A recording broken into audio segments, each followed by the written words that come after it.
Hello, ladies, and welcome to part 2 in the series of Fitness Over 50. And my guest for this 4-part series is the incomparable Deborah Atkinson, author of You Still Got It, Girl, the After 50 Fitness Formula book, lots of F's in there, and curator of the go-to website for all things health and fitness, flipping50.com. Thanks for joining me, Deborah. Thanks for having me. Can't wait to talk about this subject. Yes, so tell us, what's the subject today? Yeah, well, it is what anybody not here, right, would call bat wings, bingo arms, whatever your second wave goodbye is what I used to call that, was when you're going here and then it's like, ooh, still going. Can I just say, this is a horrifying thing that happens when you turn 50. It's literally horrifying. I looked in the mirror, noticed I have a long sleeve shirt on today, but I was like, what? Like I was in tears. Like, what was that? So, I think it's horrifying, but there is something we can do about it. There is good news, right? There is good news, yes. And if you don't have children, even like young adult children, that's even better news for you, because I don't know about you, but my son loves nothing more than to, like, if I'll be driving, I'm like, don't do that. Stop that. Don't ever do that again. I think I have daughters, I think they know there will be death, or like mom won't cook for 6 weeks or something if they do that. But yeah, go ahead. All right. So the biggest mistakes, let's talk about that. Biggest mistakes we're making, because I know if you've got them or you're a little self-conscious about them, you're trying something to get rid of them. And the number one mistake is going right for, Deborah, what are the best arm exercises to get rid of that? Thinking that you're not lifting weights otherwise, but you're going to target those arms and tone them up by only doing arm exercises. And it couldn't be further from the truth. So we'll talk about the collective. You've got to do the whole body. You're going to lose from all over. And if the reason for that showing up is you've got a little fat and we need to lose that, or we need muscle and you got to gain that, we need to do it collectively. Your body will put it on all over, not just that one place where you want it. So that's number one. So yes, we can exercise there, but not all by itself. And the second one is exercising arms every day. Sometimes that happens without a woman realizing she's doing it. So here's an example. You may be saying, okay, I'm doing my strength training exercises Monday, Wednesday, and Friday. But then you're going to a group fitness class other days of the week, Tuesdays and Thursdays, or Saturday and Sunday. And at the end of class, inevitably, there are a few conditioning exercises and core exercises at the end of a class. And they're random. I mean, they don't know what you did the rest of the week. So if you are working your arms again, you're not allowing enough rest in between the days that you work out. And so I want to clarify, a lot of times we mistake the fact that if I were using dumbbells and I were doing a chest press here and here, that is an arm exercise. You may be thinking that's a chest exercise. Well, yes, but these are secondary muscles that have to play while I'm doing this chest press, or if I were doing a row, pulling this way. I am using my arms. They're involved in the exercise. So I am taxing them essentially. So I don't want to say tomorrow I can do my arms because I didn't do any arm curls or extensions today in my workout. So I'm okay. No, you're not okay. Yeah. So if you didn't have time on Monday to do the arms too, don't worry about it. Hit it again on Wednesday. Wait at least 48 hours between doing it again, because we have to remember that the rest is when the fitness happens. The muscles have to heal up between in order to show you tone and definition.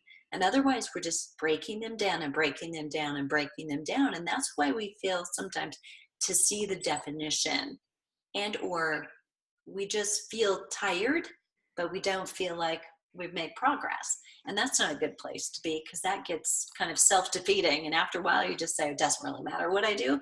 Forget it. I'm not doing anything. So take the rest between the days of exercise. bring something up with this point. This is a Yeah. great point about rest. And I think, as a woman over 50 who is a little on the workaholic scale, like fairly high on the workaholic scale, you smiling, you're like, yeah, me too.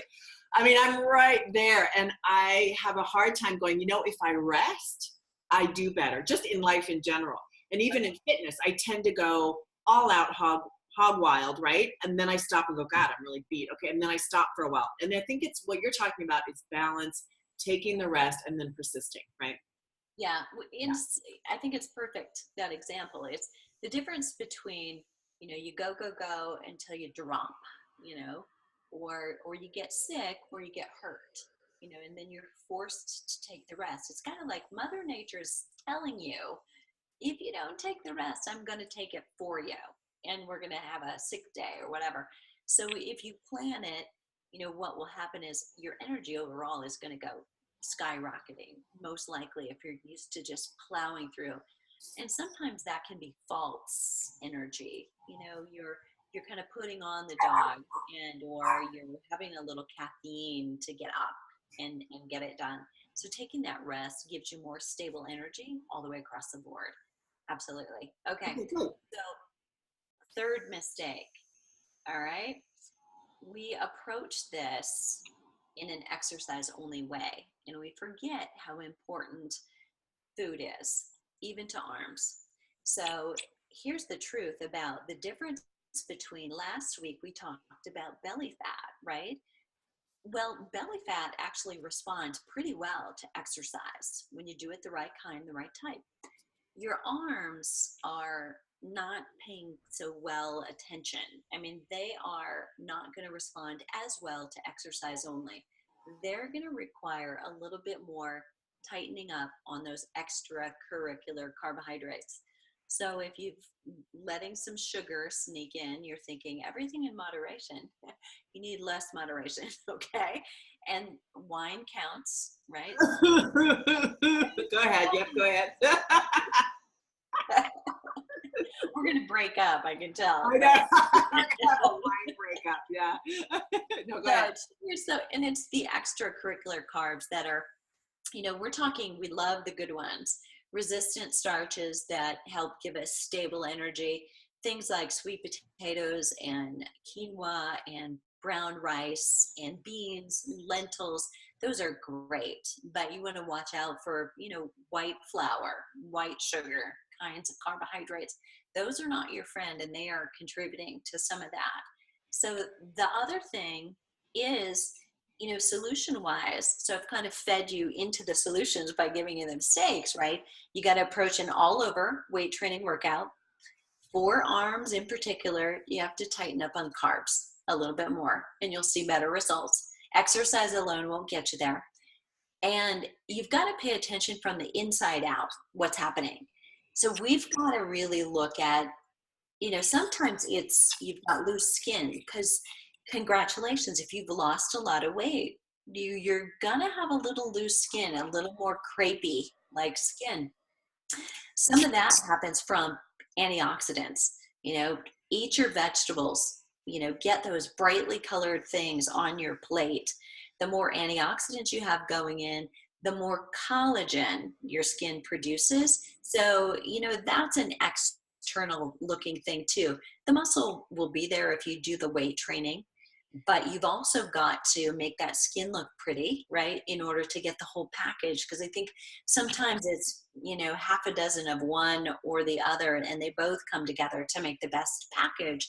So you've got great looking arms. So lots of antioxidants, get in adequate protein. Make sure you're taking that in regularly, not just for the muscle, but also for the skin.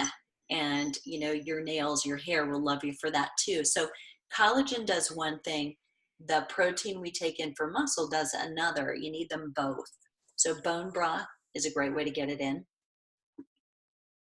Those are all great. I mean, I think I love that you've brought food into it, because I think it's so easy to go, I'm just going to work out really hard, and then I'm going to go eat, go over to Lucky's Bakery and, have myself on. It's okay because I worked out. But no, you're saying, no, it's a whole package thing. And it really is, Totally You is. really have to consider all sides to it. And I love especially the arm thing where you're talking about antioxidants and vegetables, which I knew those were good, but I didn't really put that together as far as building collagen. So I think that's a great point.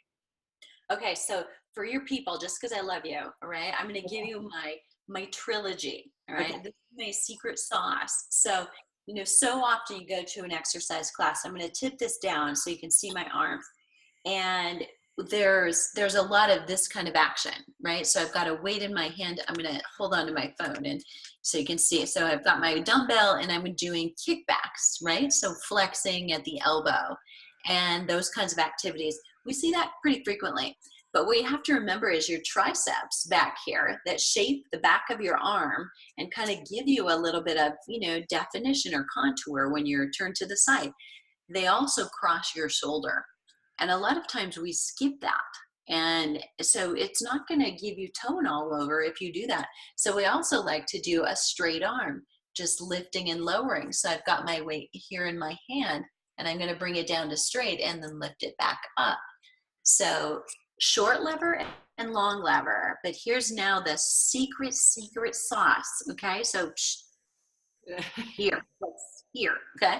You're going to do a combination. So you're going to go straight, flex, straight, and that's one repetition. So it's go straight. Now hold that elbow up, press, and lower down. So that's going to take a little lighter weight, but if you do the short lever, then do a set of the long lever, and then do a set of the combination, come back to me tomorrow and you'll say, I feel that. I like that, right? You'll feel a little different. So if you're used to using 8 or 10 pounds, you may want to drop that down and use 3s or 5s because you'll feel it at the end. It's a kind of a collective buildup of fatigue in that same muscle group. That's wonderful. I mean, I can totally, even do that when you're doing dishes, right? You just kind of grab onto something heavy and, give it a go because I keep working on it. No, that's wonderful. I think those are great practical things that we can do. Okay. So next time I see you, I expect sleeveless, girl. Okay.